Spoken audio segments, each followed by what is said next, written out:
Fala pessoas, tudo bem? Então, hoje nós vamos encerrar o aparelho reprodutor, genital, com uma análise comparada dos diferentes grupos animais. Tá? Bom, em geral, a reprodução animal é aquela que apresenta a maior variabilidade e diversidade de formas quando você compara a anatomia e a fisiologia dos outros aparelhos, dos outros órgãos. Logo, nesse sentido, a gente vai discutir aqui alguns conceitos que são essenciais para esclarecer e permitir generalizações, e ao mesmo tempo vamos ver alguns exemplos, tá? Depois,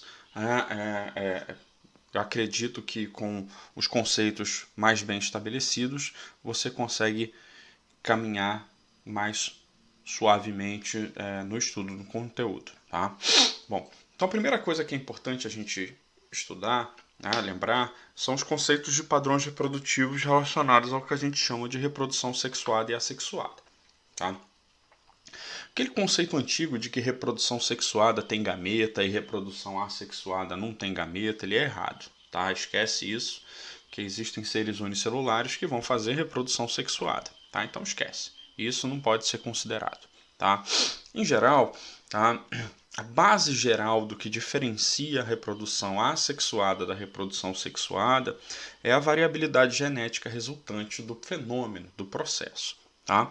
Então, na reprodução assexuada, em geral, você vai ter um indivíduo, um genitor, uma fonte de material genético, e essa fonte de material genético vai perpetuar de diferentes formas, vamos ver alguns exemplos, mecanismos em que vai gerar novos indivíduos com o mesmo material genético de sua origem, certo? Logo, não há variabilidade genética.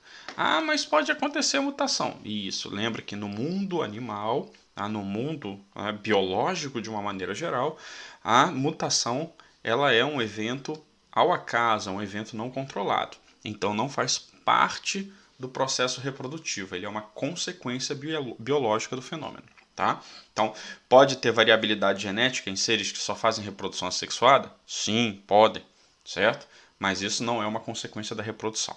Tá? Então, tecnicamente, a reprodução ela resulta na produção de clones, indivíduos geneticamente idênticos aos seus progenitores, a sua única fonte de material genético. Por outro lado, quando você leva em consideração a reprodução sexuada, a característica da reprodução sexuada é a ocorrência de variabilidade genética populacional. Tá? Então, seja através da fecundação cruzada, entre indivíduos diferentes, seja através da autofecundação em indivíduos monóicos, hermafroditas, você vai ter mecanismos que no processo reprodutivo, seja na preparação do gameta no início, por meiose, seja na meiose posterior à fecundação, seja em outro elemento, a variabilidade ela vai se representar a partir de uma alteração do material genético dentro do processo. Então isso vai caracterizar o que é reprodução sexuada. Obviamente, toda vez que a reprodução ela for a partir de dois genitores, duas fontes de material genético, a tendência é que a variabilidade seja mais alta do que no indivíduo que faz autofecundação. Certo? Bom, e obviamente você vai ter a presença de células germinativas, que a gente vai chamar de gameta, naqueles seres que você vai classificar como sendo seres multi ou pluricelulares. Certo? Nos seres que são unicelulares, você não vai ter a presença de gametas, certo? Eles vão ter aparatos, formação de pílulos ou de cílios, fímbrias sexuais que vão fazer a ponte de troca de material genético. Bom, então, em geral, aqui alguns exemplos da reprodução assexuada. Você tem o brotamento, você tem a gemulação, você tem a fissão binária, a cisciparidade, a divisão binária e tudo mais, que são grandes variações, algumas das grandes variações de reprodução assexuada que querem seguir o mesmo princípio. Você tem uma fonte de material genético único, tá? E essa estrutura, aqui nesses exemplos, elas formam uma massa, uma tumorização celular, tá? Que vai se desprendendo do corpo, e na hora que se desprende do corpo e se fixa num novo ponto e continua o crescimento, o desenvolvimento, representa um novo indivíduo. Tá? Esse novo indivíduo vai ter o mesmo material genético da fonte original, certo? Não há variabilidade neste processo. E isso vai caracterizar a reprodução assexuada, certo? A grande desvantagem da reprodução assexuada é a ausência de variabilidade genética.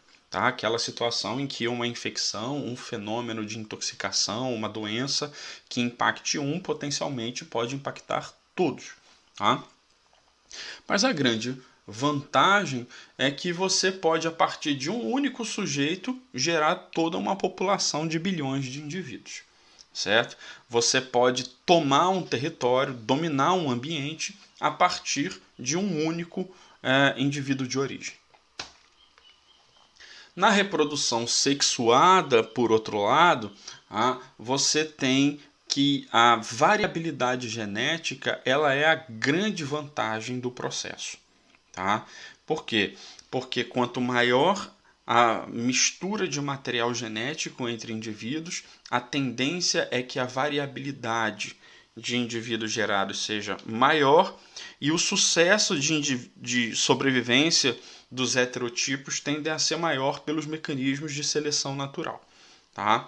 Então, em geral, populações mais diversificadas elas têm mais sucesso de sobrevivência do que populações mais homotípicas, né, com indivíduos com baixa variabilidade. Tá? Um exemplo bem grosseiro, mas para vender essa ideia, é quando você compara espécies, raças de cães, raças de cachorros, certo?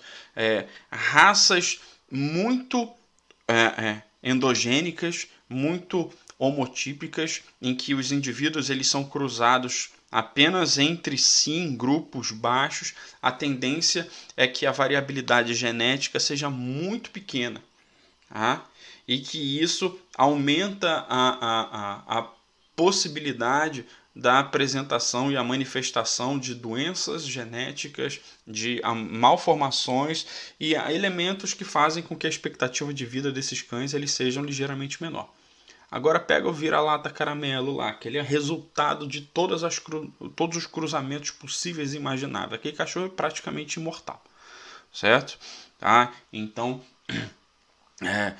os cães que são os mistos, né, que são os chamados vira-latas e tudo mais, né, que são de raças não definidas, eles são aqueles que tendem a manifestar a maior variabilidade dentro dessas raças caninas. Bom, dos indivíduos com reprodução sexuada, uma das características importantes para os seres pluricelulares é o desenvolvimento de células germinativas, ou seja, um desenvolvimento do processo adaptativo de reprodução em que você tem células especificamente voltadas para a finalidade de fecundar, fertilizar, certo? E aí você vai ter grandes variações. No nosso caso, na nossa espécie, tá, nos vertebrados terrestres de maneira geral, você tem uma grande variação entre espermatozoides, como células extremamente pequenas, minúsculas, tá, e natantes, e óvulos ou ovócitos secundários, como gametas femininos gigantescos, imóveis, sem apêndices locomotores, mas com uma reserva metabólica para sustentar o zigoto ao início do desenvolvimento ou durante todo o desenvolvimento. Tá? Então, essa variação ela é uma característica que você vai encontrar de grupos em grupos. Tá? Então, aqui na imagem ao lado, a gente consegue visualizar padrões diferentes. Existem espécies de animais vertebrados aquáticos, tá? Como alguns anfíbios, em que o gameta masculino e o gameta feminino são idênticos. Certo? Idênticos é forçar a barra, né? São extremamente semelhantes. São gametas que nadam, certo? Ambos têm flagelos e tudo mais. Tá? Enquanto que na nossa espécie você tem grandes variações. Tá? Então, ao estudo, aqui você não vai ter um padrão de regra. Daqui até aquele grupo é desse tipo. A partir daquele outro grupo vai ser de outro tipo. Tá? Não. Você vai ter variações de padrões gaméticos característicos de cada grupo e com subvariações dentro dos próprios grupos sistemáticos taxonômicos. Bom, outro conceito que é extremamente importante a gente entender é o conceito de indivíduos monóicos e dioicos dentro da reprodução sexual. Mais uma vez interrompido pelo meu amigo carteiro, mas vamos em frente, tá? Então, quando você fala que indivíduos são monóicos ou dioicos, o conceito ele é baseado na população, não no indivíduo, tá? Indivíduos monóicos são indivíduos, grosseiramente falando, hermafroditas. São aqueles indivíduos que produzem tanto gameta masculino quanto gameta feminino. Tem o aparelho reprodutor para os dois tipos de gametas. Tá? Eles podem ser monóicos ao longo da vida, tá? Aqueles que produzem tanto gameta masculino quanto feminino o tempo todo. Ou eles podem ser indivíduos que em uma fase da vida produzem gameta de um tipo e quando envelhecem produzem outro tipo. Tá? Um exemplo disso é a garopa, o peixe lá da nota de R$100. Certo? Isso. A garopa, no início da vida, tá? Após o período de desenvolvimento de juvenil e tudo mais, entrando na vida adulta, ela começa desenvolvendo as características sexuais masculinas, certo? E conforme ela envelhece, ela passa a produzir os gametas femininos, tá? Em algumas espécies, isso é uma vantagem, porque indivíduos monóicos, tecnicamente, eles podem se autofecundar em algumas espécies. E ao se autofecundar, isso é uma vantagem porque você vai produzir um montão de descendentes e com alguma variabilidade genética. Só que se você tiver, se você for um indivíduo que é hermafrodita, mas que ao invés de se autofecundar, fizer fecundação cruzada, você fecunda e recebe o material genético de outro para ser fecundado. Então isso tecnicamente faz com que a variabilidade genética da sua população exploda. Bum! Vá lá em cima. Tá? Porque você tem um maior sucesso na geração de descendentes e além de descendentes com variabilidade genética. Tá? Então, ser hermafrodita monóico tende a ser uma vantagem biológica se você levar em consideração para os grupos que o realizam esse tipo de característica, tá? Em que o indivíduo não se autofecunde, mas faça fecundação cruzada, certo? Isso é como eu comparar minhocas, que são hermafroditas, né? São monóicos e fazem fecundação cruzada, com uma tênia, por exemplo, que ela é hermafrodita, monóica, mas faz autofecundação, certo? Isso. A variabilidade genética nas minhoquinhas vai ser muito maior do que nas tênias. Mas, obviamente, isso não pode ser considerado uma vantagem ou uma desvantagem na comparação entre os grupos, porque eles são indivíduos que passaram por mecanismos de seleção natural diferentes, então têm hábitos de vida e comportamentos diferenciados. Tá? Os indivíduos que são classificados como dioicos, certo? São os chamados unissexuados, que é o nosso caso. É aquele em que você tem dentro da população dois tipos de indivíduos. Aqueles que produzem os gametas masculinos com aparelho reprodutor masculino e aqueles que produzem os gametas femininos com aparelho reprodutor feminino. Certo? Isso? Tá? Então, se você for pensar em quantidade, tá? Os indivíduos dioicos eles tendem a gerar menos descendentes do que os indivíduos monóicos, certo? Tá? Mas, em compensação, em geral, o nível de complexidade dos indivíduos dioicos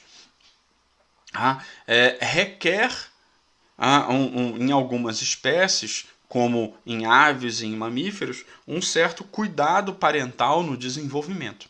Então, cuidar de uma quantidade enorme de crias, de descendentes, é muito mais complicado do que cuidar de uma quantidade menor de indivíduos, certo? Isso, tá? Então, quando você cuida da cria, tá? E essa cria ela alcança a vida adulta e é capaz de se reproduzir, então biologicamente o sucesso parental foi alcançado, uma vez que aqueles genes vão ser tecnicamente transferidos para a próxima geração.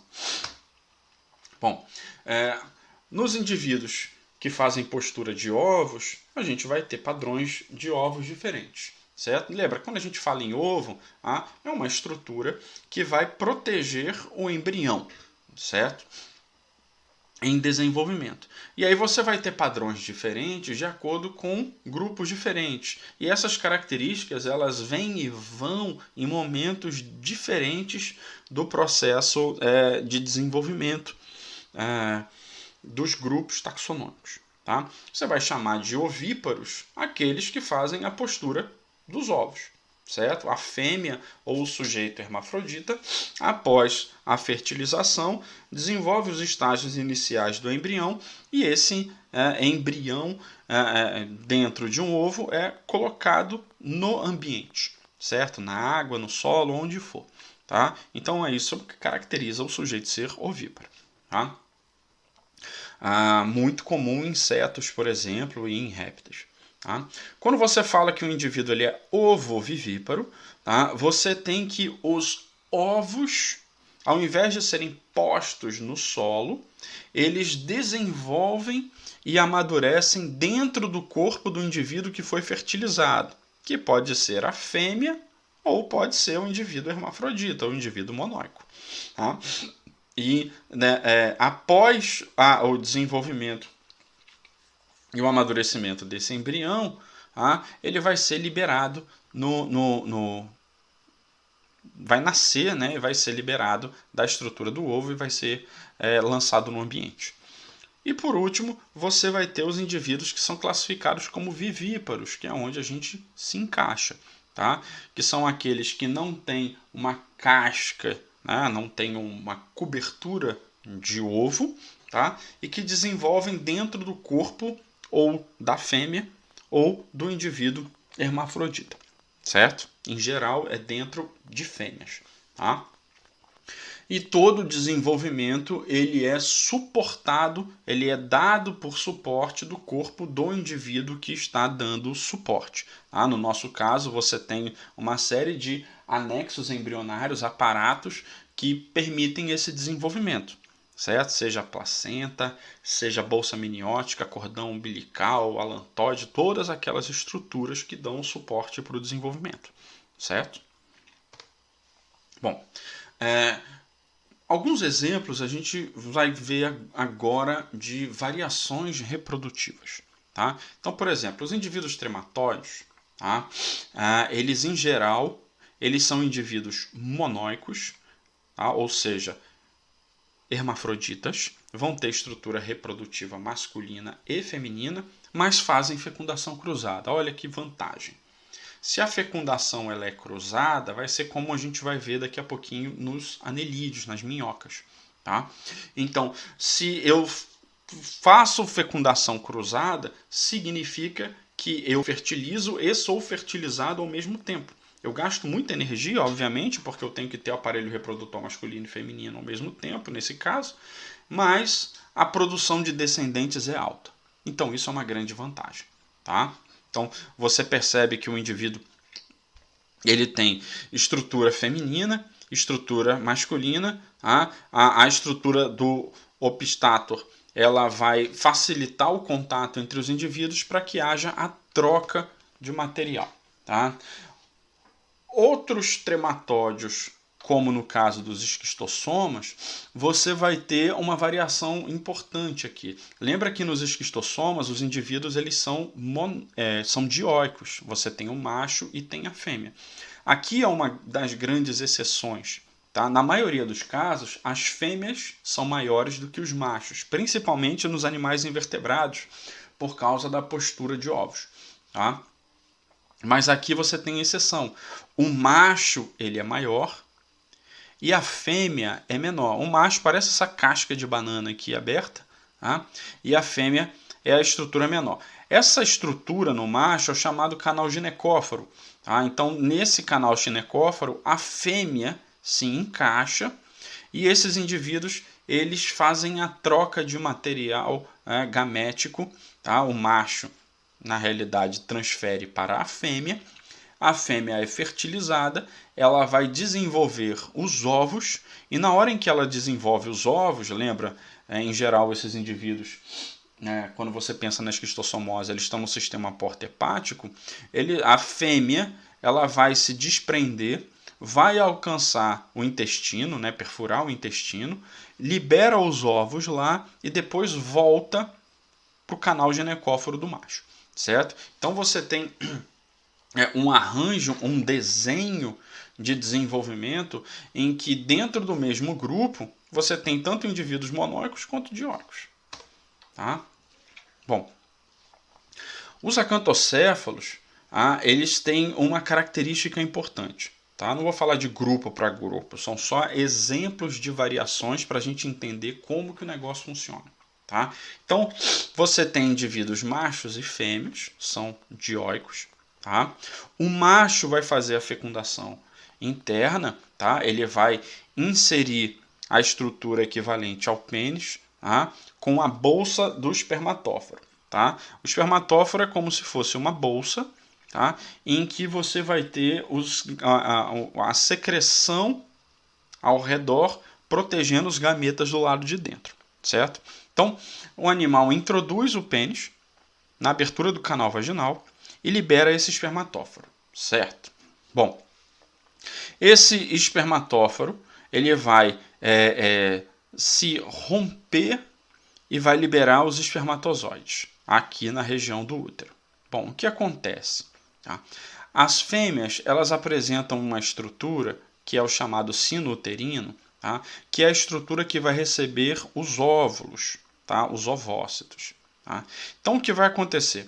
Na hora em que os espermatozoides seguem o fluxo aqui e fazem a fertilização, essa fertilização vai gerar os zigotos, dentro de ovos. E aí o que vai acontecer? Esses ovos eles precisam de um estágio inicial de maturação para serem postos, tá? Por serem animais ovíparos. Tá? Quando o indivíduo ele está com os ovos imaturos, esses ovos eles são separados e ficam em desenvolvimento nesta estrutura. Tá? Depois que os ovos eles amadurecem, existe um sistema de seleção aqui que permite com que os ovos eles sejam eliminados. Então perceba, um estágio inicial ele faz com que os indivíduos ainda em desenvolvimento inicial fiquem presos, enquanto que os indivíduos que já estão mais maduros, eles são devolvidos para a região do útero para serem eliminados. Dentro da espécie, você vai ter indivíduos que rompem os ovos e na hora em que são liberados, já são liberados os indivíduos acantocéfalos, e existem outras espécies em que os indivíduos eles põem ovos que terminam o desenvolvimento no meio. Tá?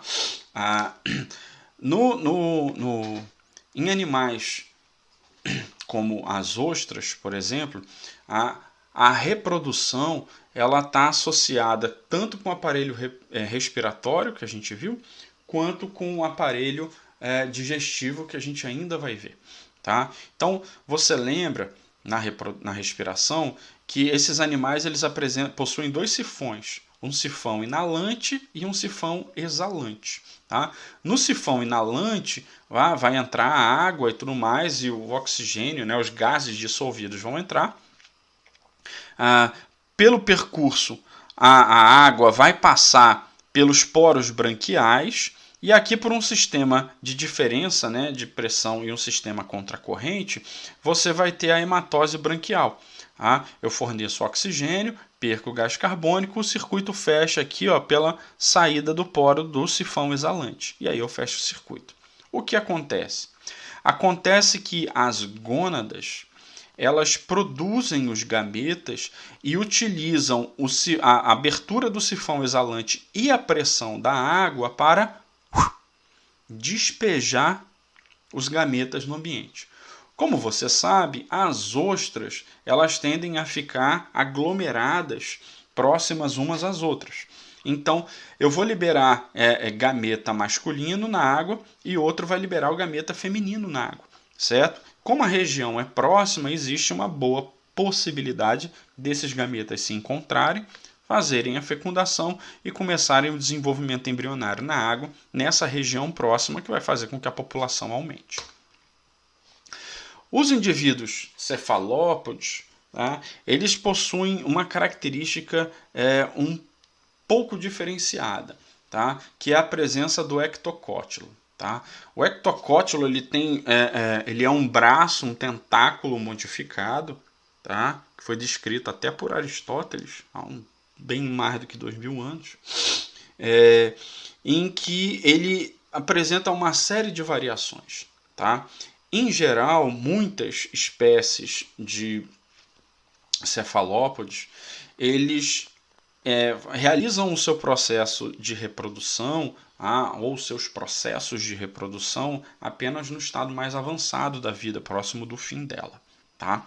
Então, você vai ter um tentáculo modificado, um braço modificado, que vai ser responsável por, no macho, né, porque eles são dioicos, introduzir ou transferir a bolsa espermática, tá, o espermatóforo, para a fêmea. Então vamos lá. Existem tentáculos modificados de padrões diferentes. Em algumas espécies isso é muito visível, um tentáculo bem definido, desenvolvido. Em outras são extremamente reduzidos, tá?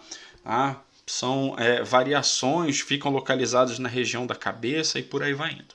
Então, como é que funciona?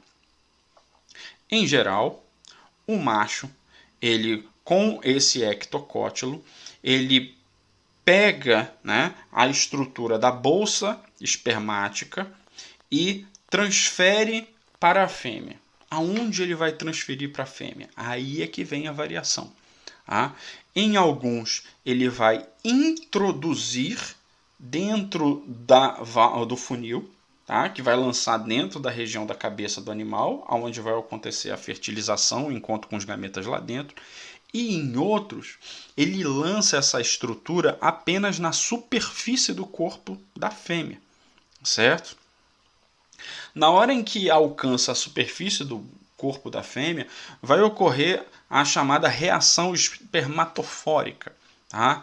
Ou seja, essa bolsa ela tem uma série de secreções adesivas para permitir ficar preso no corpo da fêmea, e você vai ter a liberação de algumas secreções perfurantes que vão perfurar o tecido do corpo da fêmea para lançar o gameta dentro do corpo, certo? Existe um grupo que em São Paulo, se não me engano, na USP, que trabalha e que fez descrições disso, tem, sei lá, uns pouco menos de 10 anos. Eu vou ver se eu acho o link e coloco na descrição desse vídeo. Tá?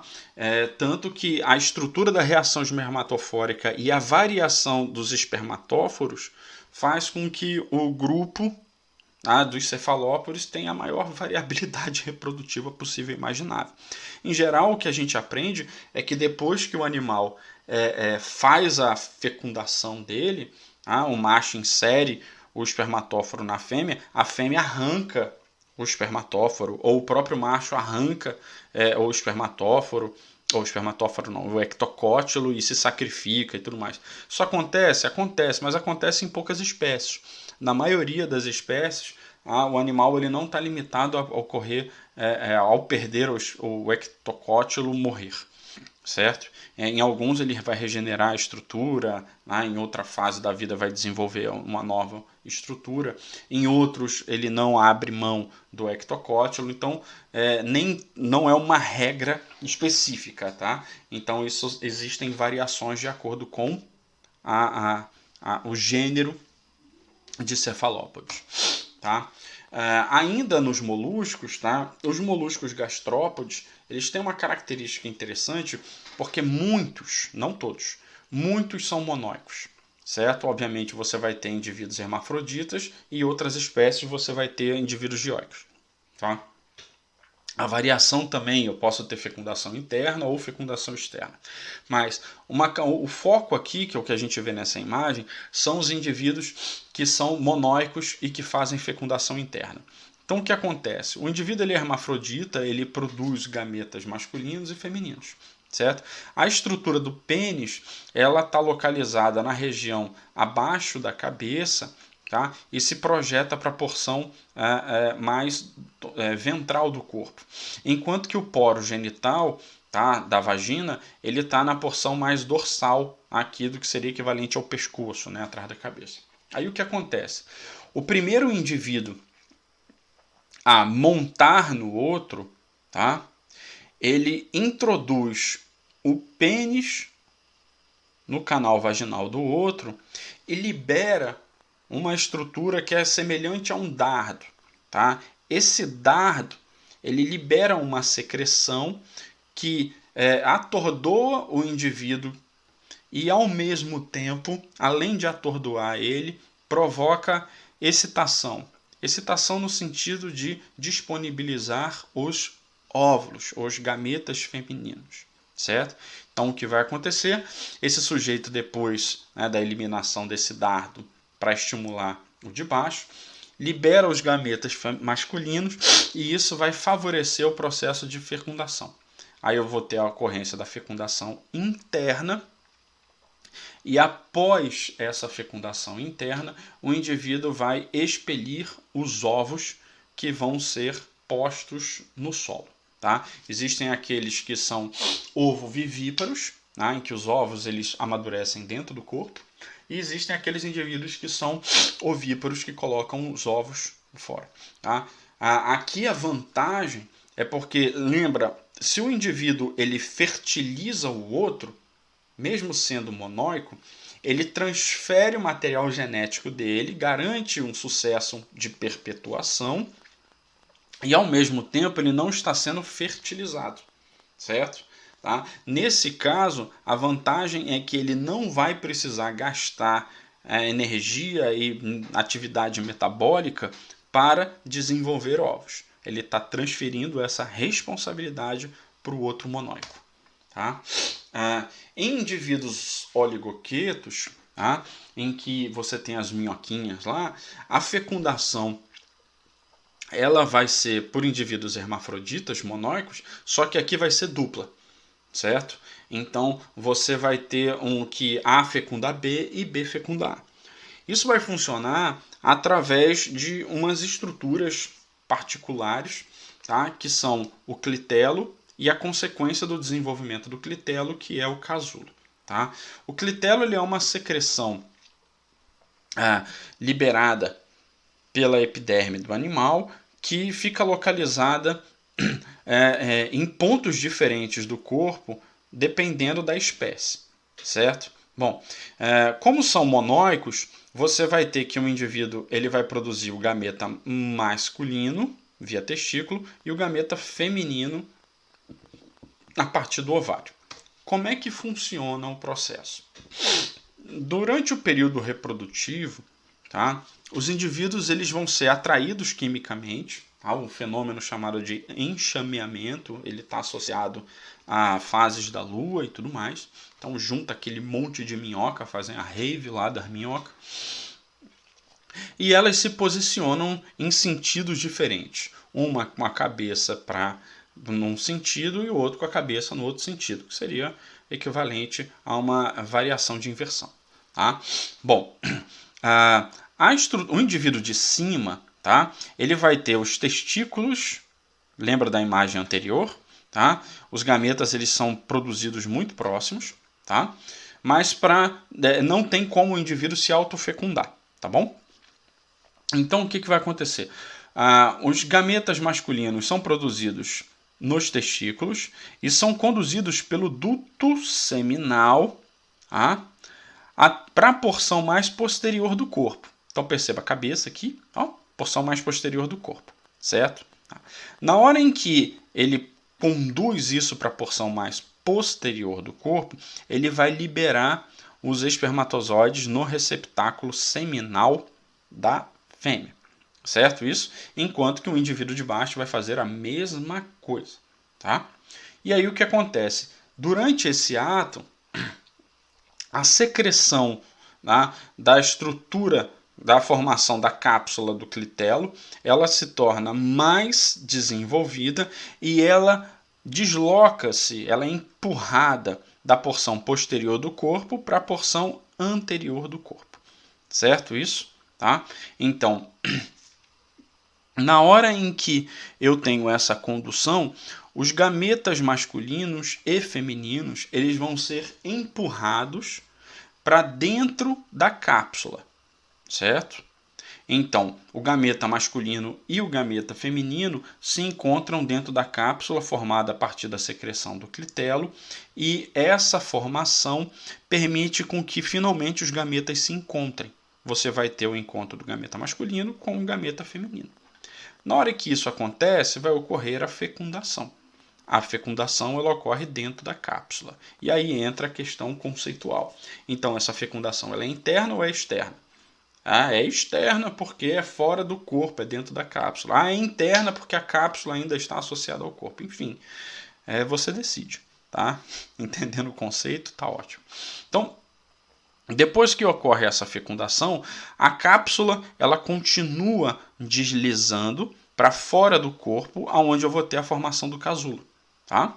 Os zigotos e os embriões eles vão desenvolver dentro do casulo e depois que eles estão maduros, o casulo se rompe e você tem a liberação dos indivíduos no meio, no solo, no ambiente em que ele está inserido. Em aracnídeos, você tem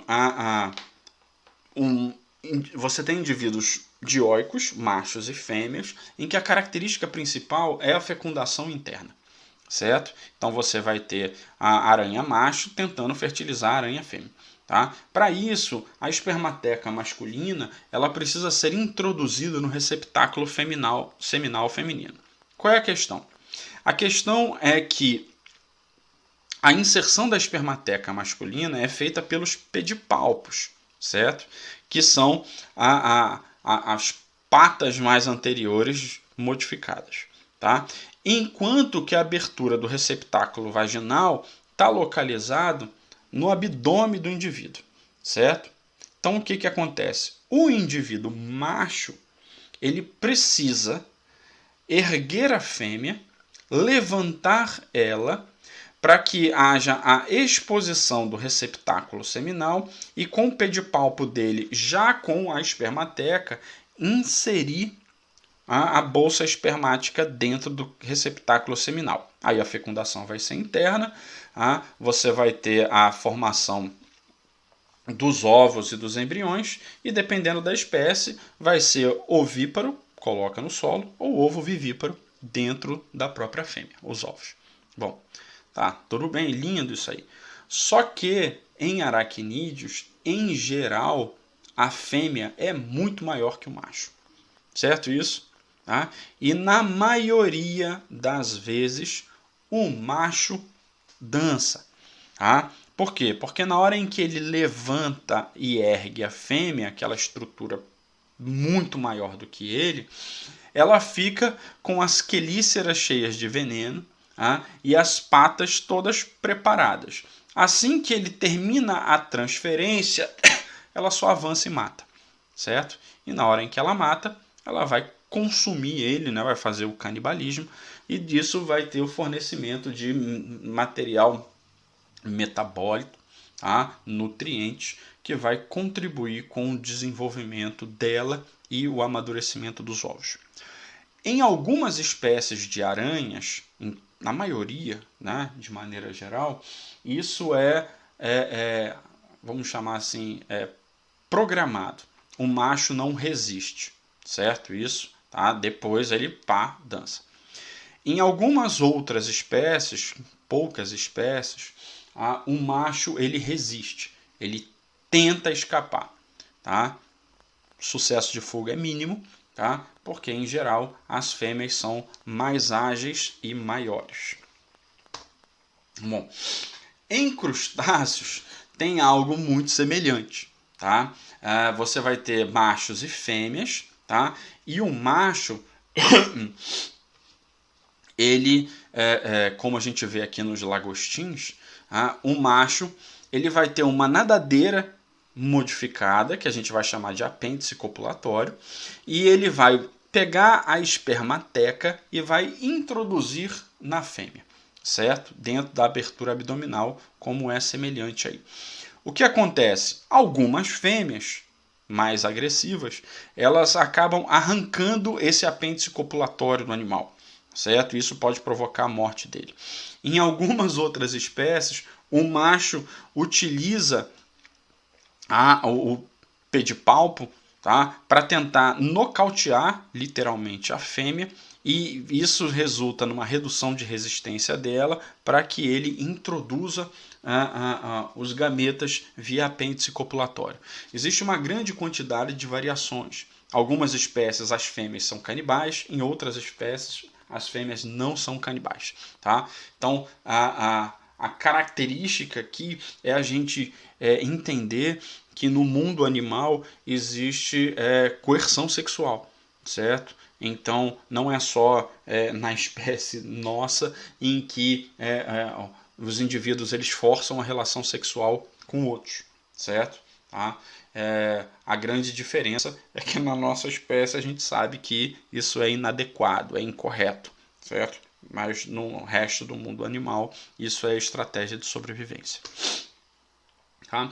E para a gente terminar, tá, com um exemplo importante, é o que você encontra nos insetos. Tá? Nos insetos, a tendência é que a fecundação seja interna, em que os machos eles transfiram para as fêmeas a espermateca com os espermatozoides, né, a bolsa com os espermatozoides lá dentro. Então você tem aqui alguns exemplos de transferência. Tá?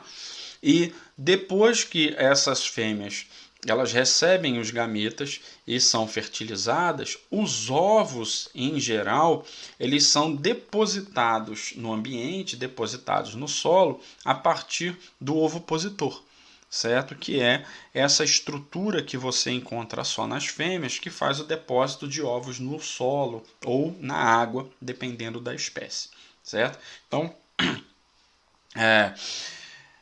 embora a gente discuta principalmente exemplos de invertebrados, as características gerais dos vertebrados elas também são representadas aí e nas aulas anteriores que a gente discutiu sobre o tema. Tá bom? Então, essas são as nossas considerações gerais, como eu falei, são mais conceituais do que específicas, porque a variabilidade e a diversidade de formas são muito grandes. Tá? Então, a partir da próxima aula, a gente inicia o digestório. Tá bom? Fiquem bem, se cuidem, um grande abraço.